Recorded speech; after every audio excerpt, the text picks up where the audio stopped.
Good morning, Rocky Ridge faculty and staff. Thank you so much for joining us today and being here with us today in this meeting. My name is Hannah Hardy. I will be leading today's meeting. I teach first grade. And today in our meeting, we are going to be talking about PLCs, professional learning communities, and one specific one that we are going to be doing at our school. And again, thank you for being here and taking the time to listen to me present this information to you. Here on our first slide, I promise I will be mindful of your time. Here on our first slide, we have our emblem, our Rocky Ridge emblem. We make our world rock, our school theme this year, where we learn, we grow. And that's really what this is about, how we as educators continue to learn and continue to grow. Of course, we want our students to learn and grow, but also we as educators need to learn and grow, which is what professional learning communities are all about. And we do PLCs a lot, and this one is specifically on collective student efficacy. So we are very excited. I'm very excited to share this information with you. Again, thank you for being here, and let's get started. Okay, so this first slide really just shows us that it's not about you. So we're trying to get from the me transitioning into the we. So that's really the theme for this whole student collective efficacy. Those are big words that we can figure out what it means. That's what this is all about, this whole presentation, what it means, how to use it in our classrooms. And we're very excited. So let's get started. All right. So what is the number one factor to impact student achievement? This is just some information here for you to look at. I'm not going to read this word for word. The research best practices that are based and studied by Dr. John Hattie shows that collective teacher efficacy, teachers' shared belief that through collective action, they can positively influence student outcomes. And that is the desired effect. So you can see that the scale is all the way over on the positive side, including impacting those who are disengaged or disadvantaged. And then what matters most in raising student achievement, at the very top, if you can see this bar right up here at the very top, is collective teacher efficacy. And we know what that is, with all of us working together as educators. This right here, this PLC, this is collective teacher efficacy, us all working together for the best and best practices implemented for our students. And you can see as the chart goes down based on feedback, prior achievement, socioeconomic status, home environment, parental involvement, and student motivation. So again, at the top is collective teacher efficacy, which we all do very well.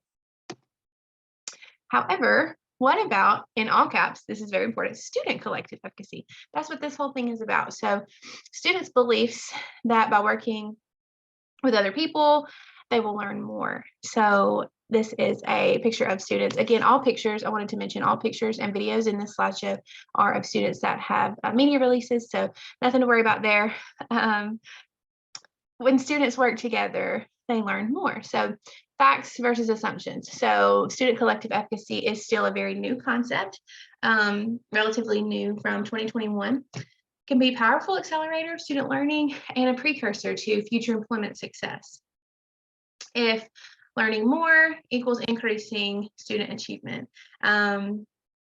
These are assumptions. So the first two bullet points are the facts, and the third three are assumptions. If you learn more, you can assume that if you learn more, you're going to increase your student achievement. You can assume that it needs to be continually addressed, and it must impact all learners. Put on for your equity lens when we always talk about equality versus equity, providing what's best for our students and not being just equal. It needs to be equitable. Now, this is the book that we are going to be here in our school for our PLC. We're going to be reading, doing book club, book studies, reading this whole book front to back all throughout the year. And it's Collective Student Efficacy by Dr. John Hattie, who was just referenced at the beginning of this slideshow.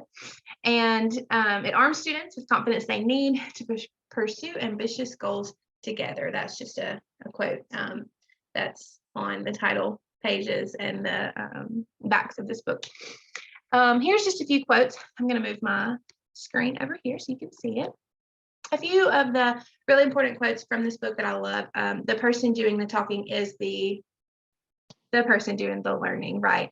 Learning both the I and the we skills to communicate. We're going to get into that here in a few minutes. Collaboration skills must be taught, not inherent. And are all students engaged? Equity challenge. So again, meeting the needs of every learner where they are and taking down that barrier of equitable versus equality. All right.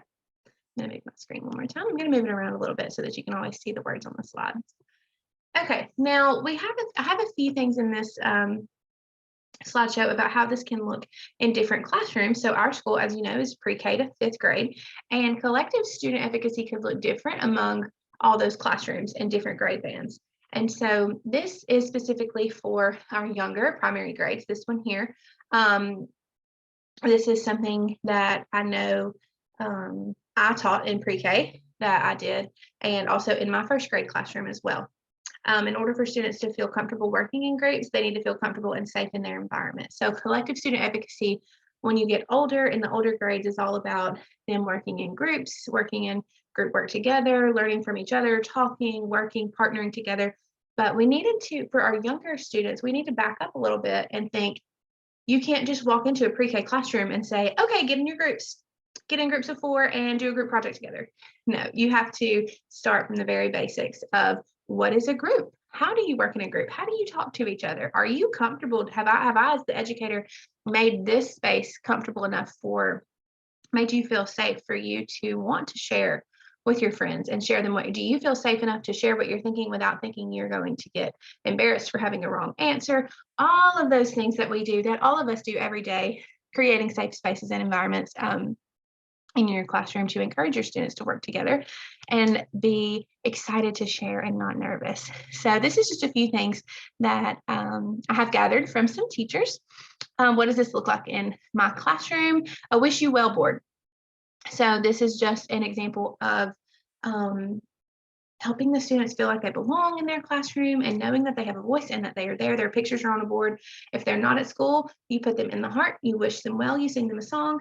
And then when they come back, you take them out of the heart and you welcome them back. And I have personally done this in my classroom, and it creates a wonderful, safe space and loving environment in the classroom. And I've had parents email me saying, oh, they're saying they're not at school, they're sick today, but they're saying that y'all are singing to them. Can you tell me what that is? And they know that when they're not at school, their classroom family is thinking of them and singing to them.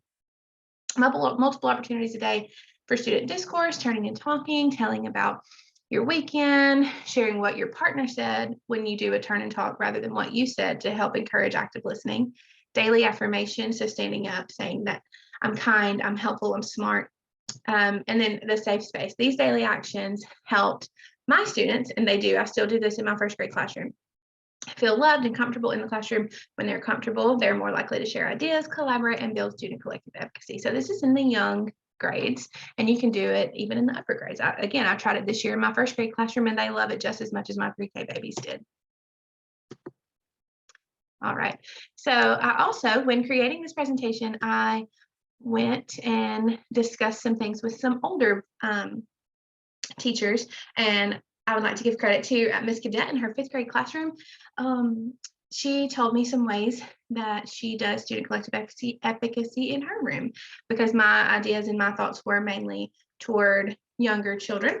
And she said that in her lessons, each lesson always begins by reviewing the learning target, or the I can statement, and they review it with the students in mind. So again, as previously mentioned, that the person doing the talking is the person doing the learning, and that their goal, having that goal for the students to become familiar with the learning target, given the opportunity to briefly discuss it, and they get to know what their learning is so they can take ownership of their learning.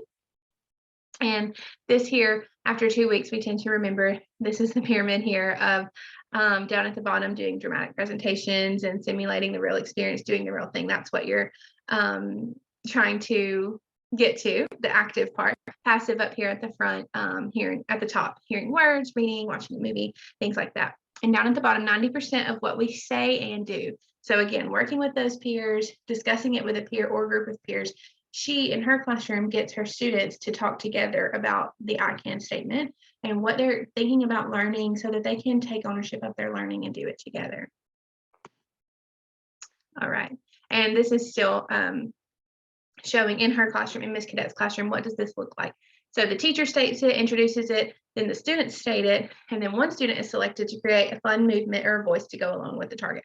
So all the students and the teacher restate it again at the end, and the target while doing or saying the fun movement or voice. And that gives them, again, ownership.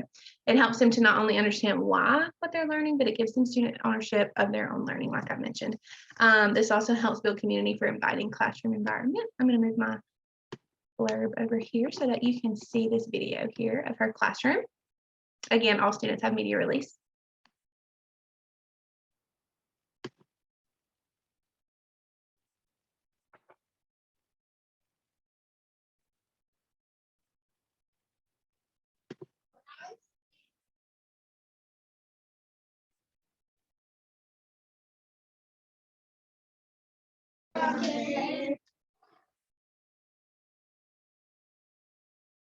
So that was the students saying the I can statement with the movement that they had chosen.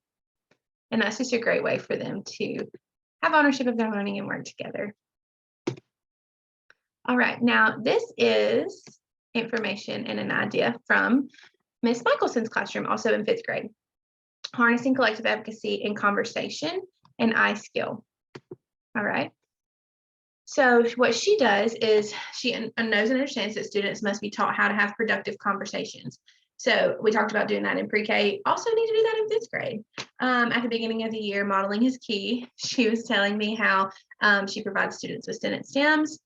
And she has them listed here in her classroom. These are pictures of her classroom.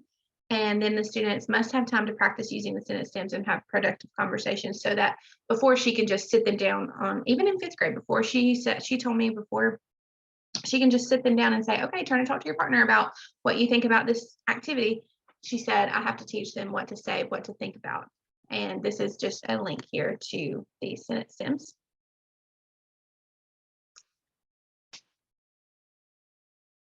Just some of the options here.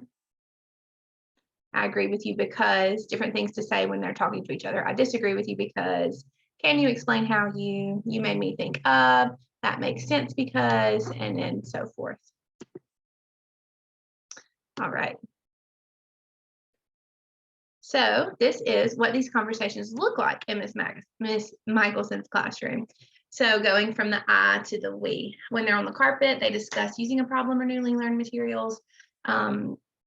Elbow partners take time using sentence starters. Larger group discussions, they take turns using these sentence starters. Here, she helps prompt the other students to respond or restate. And then in small groups of 3 or 4, research shows that groups of 3 students is most effective. That's also in our collective student advocacy book. Students work together to solve problems, groupings, and then choosing and working together to find that student collective advocacy. All right, here's some more information on the I and we skills. This is pictures from a 1st grade classroom creating Mardi Gras floats. And this is how the I and the we skills are complementary. So I and we skills develop over time with experience. And then what is one opportunity? This is a question we like to ask ourselves. What is one opportunity you give your students to work on their we skills? So the I and the we skills continue to develop while students learn how to learn. They're learning how to learn when they're younger and at all ages really, and how to engage with each other. So this was students working together here, Mardi Gras floats.